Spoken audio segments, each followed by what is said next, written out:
আল্লাহর বান্দা চিন্তা করিয়া সিদ্ধান্ত নিল, আমি আর লোকালয়ে থাকবো না, নির্জন জায়গায় গিয়া একতাবদ্ধ হইয়া একনিষ্ঠতার সাথে এক ধ্যানে আমি রবের ইবাদত করব। এই চিন্তা করিয়া আল্লাহর বান্দা সিদ্ধান্ত নিল, জঙ্গলে যাইয়া একটা পাহাড়ের চূড়ায় উঠল, কোন রকম একটা ছোট ঘর বানাইয়া আল্লাহর বান্দা ওই ঘরের মধ্যে ইবাদতে মগ্ন হয়ে গেল। এখন আর ডিস্টার্ব নাই, মনের মধ্যে কোনো পেরেশানি নাই, খানারও চিন্তা নাই, বাহিরে যাওয়ারও কোনো পেরেশানি নাই। আল্লাহর বান্দা এক ধ্যানে এক মনে আল্লাহর ইবাদত করে একটা সেকেন্ড সময় আল্লাহর মোহাব্বতের বাইরে সে ব্যয় করে না। এতটাই আল্লাহর প্রতি তার মোহাব্বত গাঢ় হয়ে গেল। কিন্তু আল্লাহর নবী বলেন, আল্লাহর প্রিয় বান্দা যারা, আল্লাহ তাদেরকে কঠিন থেকে কঠিন পরীক্ষা নেন। পরীক্ষায় যারা পাশ করবে তারা বিনা হিসাবে জান্নাত পেয়ে যাবে। আল্লাহর নবী বলেন, ওই বনি ইসরাইলের গোলাম পাহাড়ের চূড়ায় ছোট ঘর, ওই ঘরের মধ্যে ইবাদতে মশগুল, বাড়িতেও যায় না, পাহাড়ের নিচেও নামে না। কিন্তু ঘরের ভেতরে একমাত্র মা দুঃখিনী, দীর্ঘদিন হয়ে যাওয়ার পরে পেরেশান হয়ে গেলেন। সন্তানের দেখি না কত রাত, কতদিন হয়ে গেল, আমার কলিজার টুকরা সন্তান একবারও দেখলাম না, সন্তান আমার ঘরে আসে না, মনটা বড় খারাপ। যদি আমার ঘরে আসতো, আমি আমার সন্তানকে দেখে একটু তৃপ্তি অর্জন করতাম। সন্তানের প্রতি মা বাবার কি পরিমাণ মোহাব্বত, এটা বুঝাবার কোনো ভাষা নাই। সন্তান হাজারো অপরাধ করলে মা বলিয়া যখন ডাক দেয়, মায়ের কলিজা ঠান্ডা হয়ে যায়। বাবাকে যখন বাবা বলে ডাক দেয়, বাবার কলিজা ঠান্ডা হয়ে যায়। মা দুঃখিনী চিন্তায় পড়ে গেলেন, আমার সন্তানকে কেমন করে আমি দেখব, টেলিফোনের ব্যবস্থা নাই, কেমন করে সন্তানের চেহারা দেখে অন্তর ঠান্ডা করব। মা চিন্তা ভাবনা করিয়া সিদ্ধান্ত নিল, আমি সকালবেলা বাবার সন্তানের কাছে যাই, একটু দেখা করব। যদিও আমি মহিলা মানুষ, ওই পাহাড় বেয়ে চূড়ায় উঠতে পারবো না, তবে যদি আমি পাহাড়ের নিচে বৈশা আমার কলিজার সন্তানটাকে একটু মোহাব্বতে ডাক দেই, আমার সন্তান যদি এসে একটু দেখা দেয়, আমার কলিজা ঠান্ডা হয়ে যাবে। মা চিন্তা ভাবনা করিয়া সিদ্ধান্ত নিয়ে নিল, সূর্যের প্রখর তাপ বাড়তেছে, সকাল দুপুরের আগ মুহূর্তে মা সন্তানের মোলাকাতের জন্য একা একা রওনা হয়ে গেলেন। পাহাড়ের পাদদেশে যাইয়া পাহাড়ের চূড়ার মুখের মুখটা উঠাইয়া, রোদের তাপ, সূর্যের আলো, উপরে তাকানো যায় না, হাত দিয়া চোখের উপরে পর্দা লাগায় তারপরে উপরে তাকাইলেন। আমার নবীও সাহাবায়ে কেরামদেরকে এইভাবে দেখাইলেন। সন্তানের মা ওই পাহাড়ের নিচে বসে সন্তানকে সম্বোধন করে ডাকলেন, ও বাবা, তুই পাহাড়ের চূড়ায় আসো, আমি মা তোমার বিরহের বেদনায় হাজির হয়ে গেলাম, একটু সময়ের জন্য তুমি আমাকে দেখা দাও, ইবাদতে আমার কোনো বাধা নাই। কতদিন হলো রে বাবা তোমার চেহারা দেখতে পারি না, একটু তুমি নিচে নামিয়া আমি মায়ের সাথে একটু দেখা দিয়া যাও। প্রচন্ড রোদের গরমে মা অনেকবার ডাকাডাকি করলেন, সন্তানকে এমন সময় মা ডাকলেন যেই সময় সন্তানটা নামাজের মধ্যে দাঁড়ানো। সন্তান চিন্তায় পড়ে গেল, আমি এখন আমার মালিকের মোহব্বতের বন্ধনে আবদ্ধ, আমার আম্মাজান ডাকতেছেন, আমি আমার মাওলার ডাকে দাঁড়াইয়া থাকবো নাকি মায়ের ডাকে সাড়া দিয়া নিচে চলে যাব। চিন্তা ভাবনা করিয়া সন্তান সিদ্ধান্ত নিল, আমি আমার মাওলার ডাকের মোহাব্বত থেকে আমি আলাদা হব না। সন্তান নামাজে দাঁড়াইয়া আল্লাহ দাঁড়ায় রইল, মায়ের ডাকে সন্তান একবারও সাড়া দেয় নাই। দীর্ঘ টাইম মা দাঁড়াইয়া সন্তানের না পাইয়া মনের কষ্ট নিয়া বিমুখ হইয়া মা ঘরের মধ্যে চলে গেলেন। মনে মনে নিয়াত করেছেন, আমার কষ্টটা সন্তান বুঝলো না, যেহেতু বুঝেই নাই আর আমি সন্তানের কাছে আসবো না। মা ঘরে চলে গেলেন। ঘরের মধ্যে যাওয়ার পর রাতের বেলা ঘুমায়, মায়ের চোখে ঘুম আসে না।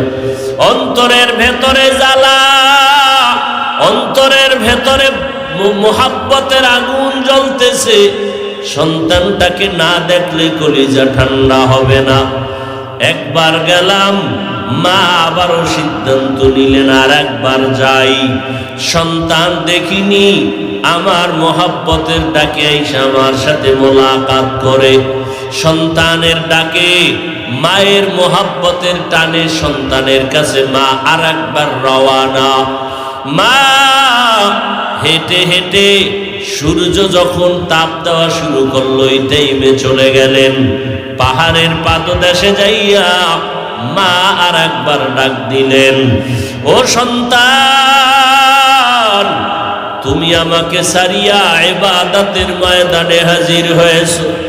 আমি মায়ের অন্তরে কোনো দুঃখ নাই, তুমি ইবাদত করবা, আমি মায়ের কোনো বাধা নাই। তবে তুমি একবার একটু নিচে নেমে আসো, আমি মা তোমাকে না দেখে পাগলনির মতো হয়ে গেলাম। একবার আইসা আমাকে মা বলে ডাক দাও, আমি মায়ের চেহারাটা দেখো, আমি মা তোমার চেহারাটা দেখে কলিজা ঠান্ডা করব। দীর্ঘ টাইম আজ মা দাঁড়ায় দাঁড়ায় সন্তানের ডাকে। মায়ার নবীও চোখের পানি ছেড়ে কাঁদেন আর বলেন, ও সাহাবায়ে কেরাম, আজও মা যখন ডাকছেন, সন্তানটা আজও নামাজের মধ্যে দাঁড়ানো। ও সন্তানেরা, ভালো করিয়া শুনিয়া নাও, ওই মায়ের মোহাব্বত ভাষা নাই বুঝাবার মতো। ওই সন্তান টাকা পয়সার মালিক হইয়া মা বাবার খোঁজ খবর রাখে না। ও সন্তান, ওই মা যদি একবার দুঃখ করিয়া বরদোয়া করে, তোমার কপাল নষ্ট হয়ে যাবে। ও সন্তানেরা, ওই মা বাবাকে কষ্ট দিও না। আজও সন্তানের মা পাহাড়ের নিচে দাঁড়াইয়া সন্তানটাকে ডাকতেছেন। হাদিসে পাকে আমার নবী বনি ইসরাইলের ঘটনা শুনাইতেছেন। সন্তান আজও নামাজে দাঁড়ানো, চিন্তায় পড়ে গেল। নামাজের ভিতরে দাঁড়াইয়া আমি আমার মাওলার ডাকের সাড়া দিব না মায়ের ডাকের জবাব দিব। সন্তান সিদ্ধান্ত নিল, আজও আমি মাওলার ডাকের সাড়া থেকে পিছনে যাব না। মা যতই ডাক দেখ না কেন, আমি মায়ের ডাকে সাড়া দিব না। আজও মা সূর্যের গরমে দীর্ঘ টাইম কষ্ট করে দাঁড়াইয়া সন্তানের সাড়া না পাইয়া মা কষ্ট নিয়ে বাড়ির মধ্যে রওয়ানা। বিদায় বেলা যায় আর বলে, ও সন্তান, তুমি ইবাদত করো, আমি মা চলে গেলাম, আর তোমারে আমার প্রয়োজন নাই রে বাবা। মা কষ্ট নিয়ে বাড়ি চলে গেলেন। 2 দিন 3 দিন কিন্তু মায়ের অন্তরে মানাইতে পারে না। সন্তানের কথা যখনই মনে পড়ে, মা অঝোর দাঁড়ায় কান্না করে। ও দয়ার মালিক, ওই সন্তানের তো বুঝাইতে পারি না আমি মায়ের মনে কত কষ্ট। এইবার মা শেষ আর একবার সিদ্ধান্ত নিলেন, আমি এই শেষবারের মতো আবার যাব, সন্তানের গিয়া কলিজা ভরে ডাকবো। সন্তান দেখিনি শেষবারের মতো আমার মোহাব্বতে ঈশা সাড়া দেয়। তৃতীয়বারের মতো মা ঘর থেকে বের হইয়া রওয়ানা। ও যুবক বাবারা, ভালো করিয়া বুঝো, আজকে চিন্তা করিয়া দেখো না রে বাবা, ওই মায়ের অক্লান্ত কষ্টের বিনিময়ে আজকে তুমি পরীক্ষায় ভালো নাম্বার পেয়েছো। ওই মা বাবার চোখের পানি আর দোয়ার কারণে তুমি আজকে লেখাপড়ায় পাশ করেছো। আজকে তোমার এত সম্মান মা বাবার দোয়ার কারণে রে বাবা। অথচ সন্তানের একটু ভাবিয়া দেখো, এই বয়সে মা বাবাকে কত কষ্ট দিয়েছো, মা বাবারে কত ধমক দিয়েছো। ও সন্তান, কপাল যদি ভালো করতে চাও, ওই মা বাবার কাছে গিয়া ক্ষমা চাইয়া দোয়া নিও। মা বাবা যদি দোয়া না করে, তোমার কপাল আর খুলবে না। আর যদি মা বাবা তোমার আমার মাথায় হাত বুলাইয়া দোয়া করিয়া দেয়, সাথে সাথে আল্লাহর দরবারে মা বাবার দোয়া কবুল হয়ে যাবে। ও সন্তান, ওই মা বাবারে ভুলিয়া যাইও না রে বাবা, মা বাবারে কষ্ট দিও না রে বাবা। ওই মা বাবার দোয়া নেওয়ার চেষ্টা করিও। ওই মা বাবা দোয়া করলে আরশে আজিমে পৌঁছতে কোনো পর্দা থাকবে না। আল্লাহর বান্দি সন্তানের মহব্বতে পড়িয়া তৃতীয়বারের মতো রওয়ানা। সন্তান কোথায় একটা নজর দেখবো, কলিজা ঠান্ডা হয়ে যাবে। মা সন্তানকে পাওয়ার জন্য, দেখার জন্য শেষবারের মতো রওনা হয়ে গেল। সূর্যের গরম পাহাড়ের পাদদেশে গিয়া মা দাঁড়াইলেন। দাঁড়াইয়া আবার আগের মতো ডাকতেছে, ও আমার কলিজার সন্তান, শেষবারের মতো আসছি রে বাবা। আমি তোমাকে না দেখলে আমার কলিজা ঠান্ডা হবে না। একটু নিচে নেমে এসে মায়ের চেহারার সাথে একটু দেখা করায়া যাও। সন্তানকে মা আজও এমন সময় ডাক দিলেন, যেই সময় সন্তান নামাজের ভিতরে মশগুল। সন্তান চিন্তায় পেরেশান হয়ে গেল, মায়ের ডাকে আমি কি নিচে যাব না নামাজ শেষ করব? সন্তান আজও সিদ্ধান্ত নিল, মায়ের ডাকে সাড়া না দিয়া নামাজ ছাড়ব না, নামাজের ভিতরে মশগুল হয়ে যাব। ইসলামের আইন হলো, নফল নামাজ যদি পড়ো, মা যদি বারবার ডাক দেয়, নামাজ তুমি ছেড়ে দিয়া মায়ের ডাকে সাড়া দাও। কারণ মা যদি আবার কষ্ট পাইয়া চোখের পানি ছেড়ে দেয়, সন্তান যত টাকার মালিক হও না কেন, যত গাড়ি বাড়ির মালিক হও না কেন, মায়ের বরদোয়ার সাথে সাথে কবুল হয়ে যাবে। তোমার কপাল পুড়িয়া যাবে। টাকা পয়সা তোমাকে বাঁচাইতে পারবে না, ক্ষমতায় বাঁচাইতে পারবে না। ওই মা বাবার অন্তরে যেন কষ্ট না যায়, এই জন্য ইসলামের আইন হলো, নফল নামাজেও যদি দাঁড়াও, মা বাবায় যদি কলিজা ভরিয়া বারবার ডাকে, তাড়াতাড়ি নামাজ সারিয়া সারা দাও, মা বাবা যেন কষ্ট না পায়। এরে নবীর উম্মতের দল, যুবকের দল, আজও সন্তান মায়ের ডাকে সাড়া দেয় না। আজকে মা অনেক কষ্ট পেয়ে গেল।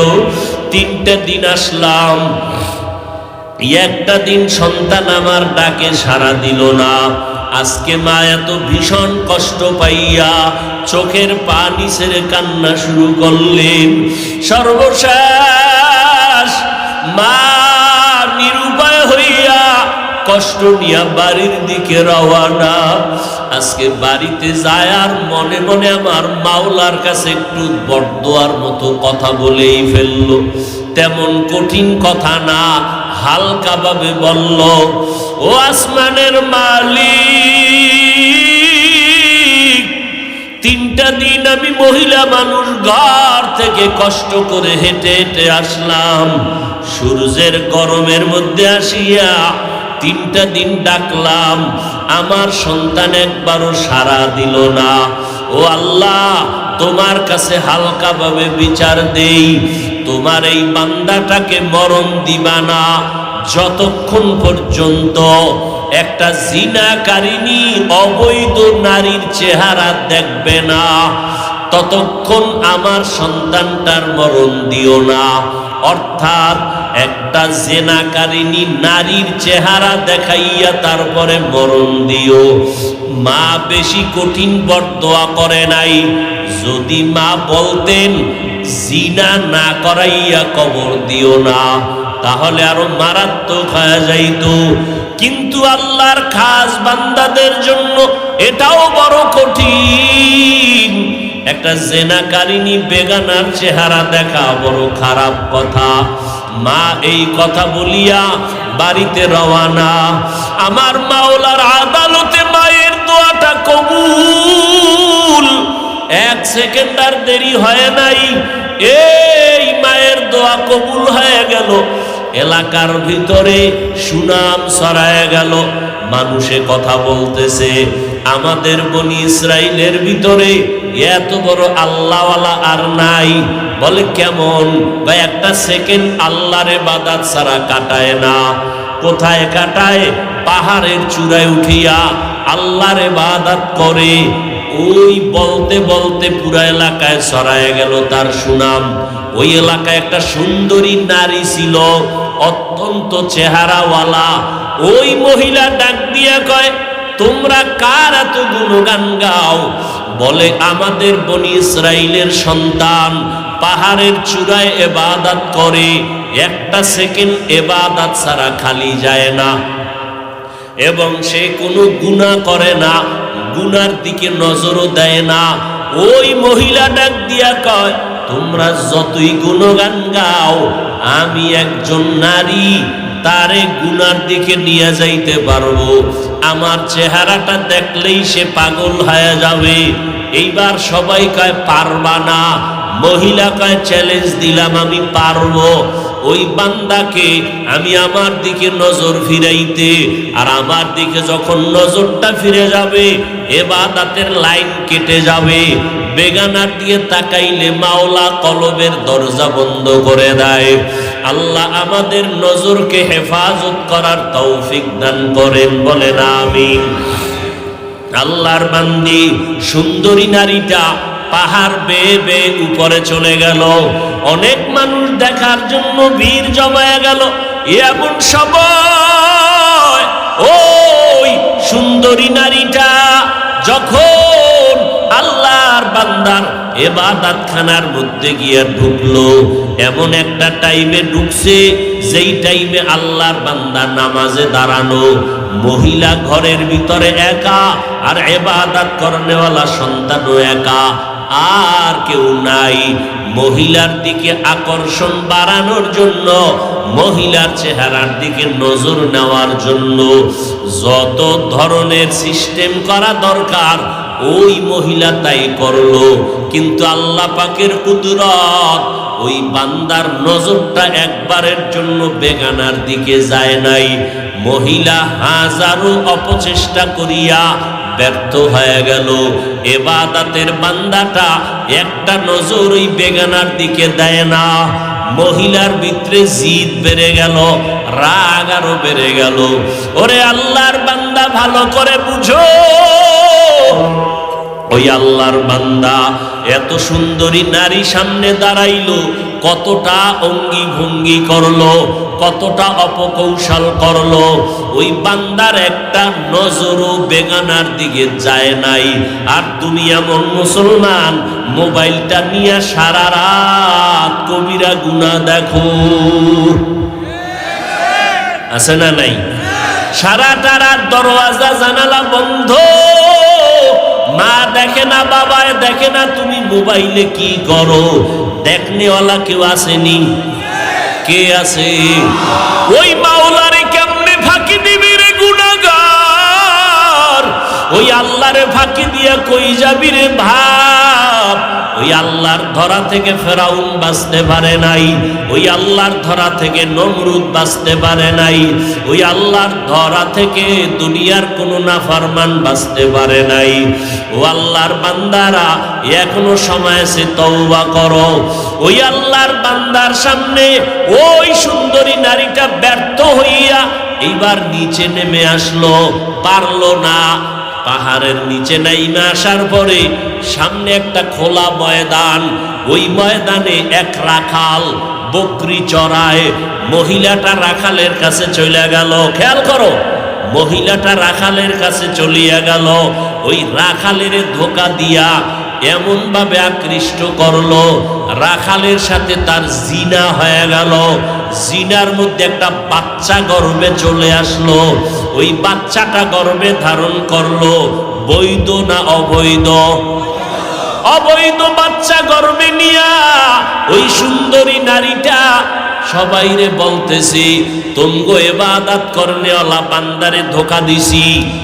সত্য কয় না মিথ্যা কয়? মিথ্যা কয়। বাচ্চাটা যখন দুনিয়াতে ভূমিষ্ঠ হলো, এইবার বাচ্চাটারে কোলে নিয়া এই জেনাকারিনী বেশ্যা নারী বাচ্চাটা কোলের মধ্যে নিয়া এলাকার বড় বড় মাতুব্বার যারা বড় বড় ধনী মাথাওয়ালা এগো সামনে গিয়া কয়, এই যে বাচ্চা এটা জানুনি কার? কয় জানি না। ওই পাহাড়ের চূড়ায় যিনি ইবাদত করে তার বাচ্চা। আমার সাথে ওই ইবাদত করনেওয়ালা জেনা করেছে, এই জেনার বাচ্চা অবৈধ।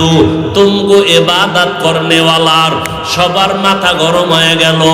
আমাদের এত সুনাম, ওই ভাইজানের এত গুণগান বলি, এত বড় আল্লাহওয়ালা, এত সুনাম গাইলাম, তার এই অবস্থা। আমরা তার কথা শুনতে রাজি না। লাঠি ছোটা হাতে নিয়া পাহাড়ের চূড়ায় চলে গেল। পাহাড়ে উঠিয়া এবার তার ঘর ভেঙ্গে দিল। এক পর্যায়ে ওই আল্লাহর বান্দার শরীরের উপরে বেতের আঘাত যখন শুরু করলো, আবেদ বান্দা চোখের পানি সারিয়া কয়, বাবারা এক সেকেন্ডের জন্য দাঁড়াও, তোমরা আমার গায়ে হাত তুলতেছো কারণ কি? বলে শুনছি তুমি আমাকে এই সুন্দরীর সাথে জিনা করেছো, অবৈধ বাচ্চা হয়েছে। ওই আল্লাহর বান্দা চোখের পানি ছেড়ে বলে, আল্লাহর কসম আমি একটা গুনাহ করি নাই। খবরদার বলে না সবাই। মহিলা ঘুরে ঘুরে বলে, তুমি জিনা করেছ, এখানে তো সাক্ষীরও কোনো কায়দা নাই। আল্লাহর বান্দা ইবাদত করনেওয়ালা বলে, ওই মহিলাটাকে ডাক দাও, আমার সামনে হাজির করো। মনে আসেনি মা কি বলছিল? ও আল্লাহ, আমার সন্তানটারে একটা অবৈধ নারীর চেহারা না দেখাইয়া মরণ দিবা না। তোমার কাছে এটা কঠিন কিছু না, কিন্তু একজন ইবাদত করনেওয়ালার কাছে জীবন ধ্বংসের মতো। বেগানার নজর দেওয়া, একটা জেনাকারিনীর চেহারা দেখা, এটা ইবাদতের লাইন কাইটা যাওয়ার কারণ। এটা তোমারে তো বুঝানোই যাবে না। ওই আল্লাহর বান্দার জন্য মা বলেছিলেন, জেনাকারিনীর চেহারা না দেখাইয়া আমার সন্তানের মরণ দিবা না। এইবার মায়ের দোয়া কবুল হচ্ছে। সবাই দৌড়াইয়া গেল, এই তুমি বাচ্চা নিয়ে আসো আমাদের আল্লাহর ওলির দরবারে। তার সামনে দাঁড়াইয়া তুমি বলতে পারবানি? হ্যাঁ বলবো। চলো চলো। এবার নিয়ে যখন রওয়ানা, পাহাড়ের উপরে উঠিয়া হাজারো মানুষ, ওই সুন্দরী নারী বাচ্চা নিয়ে দাঁড়ানো। ইবাদত করনেওয়ালা চোখের হেফাজতের জন্য লোকালা বাদ দিয়ে আসছে পাহাড়ের চূড়ায়। কিন্তু আজকে বেগানার নজর দিতে হবে, জেনাকারিনীর চেহারা সামনাসামনি হবে, না হয় বাঁচার উপায় নাই। নামাজের মুসাল্লায় দাঁড়াইয়া চোখের পানি সারিয়া কয়, মালিক তুমি জানো আমি কোনো অপরাধ করি নাই, আমার বিরুদ্ধে অপবাদ রটায়। ও আল্লাহ, আমার তো কোনো সাক্ষী নাই, তুমি কুদরতের ফয়সালা করে দাও। ও আল্লাহ, তুমি জানো আমি তো কোনো গুনাহ করি নাই, মানুষ আমার বিরোধিতা করে। ও আল্লাহ, তুমি আমাকে পবিত্র বানায় দাও, পবিত্র প্রমাণ করে দাও। এইভাবে কান্নাকাটি কইরা এইবার জিনাকারিনী মহিলার সামনে আইসা ডাক দিয়া কয়, তুমি আমার বিরুদ্ধে অপবাদ দিছো? বলে হ্যাঁ। কি দিছো? কয় বাচ্চা তোমার। দে বাচ্চা আমার হাতে দে। এবার ওই বেশ্যা জাহান্নামী জেনাকারী নারীর হাত থেকে দুধের বাচ্চাটা কোলের মধ্যে নিয়া আল্লাহর বান্দা চোখের পানি ছেড়ে কাঁদেন, আর সবার সামনে দুধের বাচ্চাটারে জিজ্ঞাসা করে, এই বাচ্চা কথা বল, বল তাড়াতাড়ি তোর বাবাকে। বাচ্চাকে যখন প্রশ্ন করলো, বাচ্চাটা কথা বলতে পারতো না। ওই যে নামাজ পড়া মাওলার কাছে কান্নাকাটি করে দোয়া করছি, আল্লাহ কুদরতের রাস্তা খুলে দিছেন, বাচ্চার জবান খুলে গেছে। দুধের বাচ্চা ডাক দিয়া কয়, আমার বাবা হলো ওই রাখাল, আমার বাবা হলো ওই রাখাল। এইবার আল্লাহর বান্দা পবিত্র হয়ে গেল, ওই জিনার অপবাদ থেকেও আল্লাহ বাঁচাইলেন, আর মায়ের বরদোয়াটাও কাজে লাগাইলেন। মা বলছিল জেনাকারীর চেহারা না দেখে মরণ হবে না, চেহারাও দেখাইলেন, আর মাওলার কাছে চোখের পানি ছেড়ে কান্না করেছেন, আল্লাহ তার ইজ্জত হেফাজত করলেন। এইবার সব মানুষ মহিলার উপরে ক্ষিপ্ত হয়ে গেল।